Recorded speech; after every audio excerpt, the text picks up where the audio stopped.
ఫ్లిప్కార్ట్లో goat sale start అయిపోయింది. నాకు నచ్చిన 10 డీల్స్ ఇప్పుడు మీకు చెప్తాను. ఒకవేళ మీరు ఏసీస్ చూస్తుంటే డైకిన్ ఎల్జీ 1.5 టన్ 3 స్టార్ ఏసీస్ మీకు 30,000 నుంచి 35,000 రూపాయల మధ్యలో అయితే వచ్చేస్తున్నాయి. ఒకవేళ మీరు వాటర్ ప్యూరిఫై చూస్తుంటే Atomberg ఇంటెలియన్ urban native M2 Pro 15,000 రూపాయల దగ్గర నుంచి 16,500 రూపాయల దగ్గర అయితే వచ్చేస్తున్నాయి ఆఫర్స్ కలుపుకొని. ఒకవేళ మీరు 10,000 రూపాయల లోపు పవర్ బ్యాంక్ చూస్తుంటే ఆమ్రేన్ 865 రూపీస్కి అయితే వస్తుంది. ఒకవేళ మీరు ట్యాబ్స్ చూస్తుంటే మోటో ప్యాడ్ 16 నియో ఇది 5G ట్యాబ్ 17,000 రూపాయలకు వస్తుంది. ఒకవేళ మీరు గేమింగ్ ట్యాబ్ చూస్తుంటే లెనోవో లిజియాన్ ట్యాబ్ ఇది స్నాప్డ్రాగన్ 8+ Gen 1 ప్రాసెసర్తో వస్తుంది. ఇది 20,000 రూపాయల దగ్గర అయితే వస్తుంది. 2,000 రూపాయల లోపు ఇయర్ బడ్స్ చూస్తుంటే రియల్మీ బడ్స్ 310 ఇది 1,800 రూపాయల దగ్గర అయితే వస్తుంది. ఒకవేళ మీరు కుక్కర్స్ చూస్తుంటే 2, 3, 5 లీటర్స్ 3 కలిపి ఒక కుక్కర్ చూస్తుంటే పిజియాన్ లో ఉంది. యాక్చువల్గా ఇది 5,000 రూపాయల దగ్గర అమ్ముతారు. ఆఫర్స్ కలుపుకొని 2,500 రూపాయల దగ్గర అయితే వస్తుంది. 43 ఇంచ్ మినీ ఎల్ఈడి టీవీ షామీది 25,000 రూపాయల దగ్గర అయితే వస్తుంది.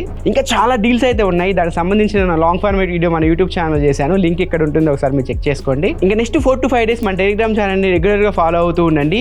మంచి ప్రొడక్ట్స్ పైన ప్రైస్ తగ్గినప్పుడు, మంచి డీల్స్ వచ్చినప్పుడు టెలిగ్రామ్ ఛానల్లో ఎప్పటికప్పుడు పోస్ట్ చేయడం జరుగుతుంది. ఇలాంటి మరిన్ని యూస్ఫుల్ కంటెంట్ కోసం మన ఛానల్ సబ్స్క్రైబ్ చేసుకొని ఈ షార్ట్ని మీ ఫ్రెండ్కి షేర్ చేయండి.